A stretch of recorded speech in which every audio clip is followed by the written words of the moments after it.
இன்னைக்கு நம்ம எதை பத்தி பார்க்க போறோம்னா வேர்ல்டோட most expense most weird most viral fashion ஈவெண்ட்டை தான் பார்க்க போறோம்.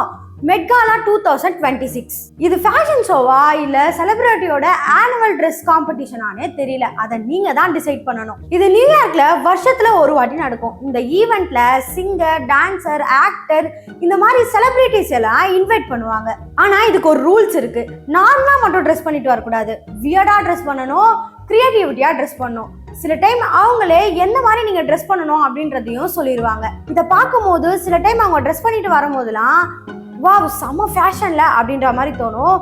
சில டைம் என்ன தோணும்னா இந்த ட்ரெஸ் எல்லாம் போட்டுக்கிட்டு எப்படிதான் நடக்குறாங்க, எப்படி உட்காடுறாங்க அப்படின்ற மாதிரியும் தோணும். இவங்க எவ்ரி இயருக்கு ஒரு தீம் வச்சுதான் இந்த ஈவெண்ட்டை நடத்துவாங்க. சில டைம் இதை பார்க்க செம கிளாஸியா இருக்கும், சில டைம் இதை பார்க்க சோசியல் மீடியாவுக்கு மீம் டெம்ப்ளேட்டாவே அமைதல அப்படின்ற மாதிரியும் தோணும். இதுக்கு முன்னாடி நடந்த மெட்காலாவோட ஐகானிக் லுக் எல்லாம் பார்க்கலாம். ஜெண்டையா, மெட்காலானாலே ஜெண்டையா தான். அன்பார்ச்சுனேட்லி இந்த வருஷம் அவங்களுக்கு ஒர்க் ஷெட்யூல் நிறைய இருந்ததுனால கலந்துக்க முடியல.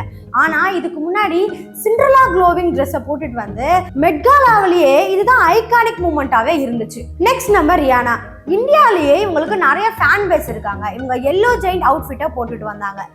ஃபேஷன் வேர்ல்டுலயே மாஸ்டர் பீஸ் அப்படின்னு சொல்லுவாங்க. லேடி காகா ரெட் கார்பெட்லயே அவங்க அவுட்ஃபிட்டை மல்டிபிள் டைம் சேஞ்ச் பண்ணாங்க. இது ஃபேஷன் ஈவெண்ட்டா இல்ல லைஃப் டிரான்சிஷன் சீக்வன்ஸானே தெரியல. அந்த அளவுக்கு அவங்களோட அவுட்ஃபிட்டோட டிரான்ஸ்ஃபர்மேஷன் டக்கு டக்குன்னு இருந்துச்சு. இந்தியா மட்டும் சும்மாலாம் இல்ல. பிரியங்கா சோப்ரா கிரேசியான ஹேர் ஸ்டைலோட மேக்கப்லாம் செம்மையா போட்டிருந்தாங்க. இது இன்ஸ்டாகிராம்ல என்ன டிபேட்டா மாறுச்சுன்னா இது ஃபேஷனா இல்ல ஃபேண்டசி வில்லனா அப்படின்ற மாதிரி தான் பிரியங்கா சோப்ராவா பேசவும் செஞ்சாங்க. தீபிகா படுகோன் இவங்க பிங்க் ராயல் கிளாம் லுக்ல ரொம்ப கிளாஸியா எலிகண்டாவே இருந்தாங்க. சரி, இப்போ நம்ம 2026ஓட ராயல் லுக்ஸை பார்க்கலாம். பியான்சே ராயல் குயின் எனர்ஜியா இருந்துச்சு. டோஜா கேட் இன்டர்நெட்டுக்கு வந்தாலே கண்டென்ட் தான், ரொம்ப கிரியேட்டிவா இருப்பாங்க. ஐலின் கு இன்டர்நெட் யூடியூப்ல எல்லாம் பார்த்திருப்பீங்க. நம்ம சின்ன வயசுல எல்லாம் பபிள்ஸ் எல்லாம் விடுவோம். ஆனா அவங்க ட்ரெஸ்ஸே ஃபுல்லா பபிள்ஸ் அதை தான் செஞ்சு போட்டு வந்தாங்க. பிளாக் பிங்க் லிட்டரலா கார்பெட்டையே டாமினேட் பண்ணிட்டாங்க. ஜெனி, லிசா, ரோஸ், லாஸ்டா ஜிசோ. பட் ஆனஸ்டா மெட்காலாவை பத்தி உனக்கு என்ன தெரியும் அப்படின்ற மாதிரி தான் கேட்பீங்க. அதுவும் உண்மைதான். ஃபேஷனை பத்தி எனக்கு எதுவும் உண்மையா தெரியாது. இருந்தாலும் அதை பார்க்கும் போது வியர்டா நல்லா இருக்குல்ல. இந்த வாட்டி இந்தியா சைட்ல இருந்து போனவங்கல யாரை பத்தி அதிகமா பேசினாங்கன்றத பார்க்கலாம். ஷாருக் கான், கிங் கான் வந்தாலே கார்பெட்ல அவருக்குன்னு ஃபேன் பேஸே இருந்தாங்க. மோனா பட்டேல் யூனிக்கான ட்ரெஸ் கோட்ல வந்திருந்தாங்க. இஷா அம்பானி அந்த மொத்த அழகையும் தூக்கி அந்த மாமலத்துல வச்சிருந்தாங்க. ஃபைனலி மெட்காலா ஃபேஷனா ஆர்ட்டா இல்ல காசு இருக்கிறதுனால செலிபிரிட்டிஸ்லாம் இப்படி பண்ணிட்டு இருக்காங்களா அப்படின்ற மாதிரி நெட்டிசன்ஸ்லாம் பேசுறாங்க. மெட்காலானா என்ன அப்படின்னு நினைப்பீங்க. மெட்காலானா ஃபண்ட் ரைசிங் ஈவெண்ட். இந்த ஈவெண்ட்டை ஹோஸ்ட் பண்றது அண்ணா விண்டோ அவங்க கூட சேர்ந்து யூடியூப்லலாம் வரும்ல ஓக் அப்படின்ற மேகசினும் தான். இவங்க ரெண்டு பேரும் சேர்ந்து தான் இதை நடத்திட்டு இருக்காங்க.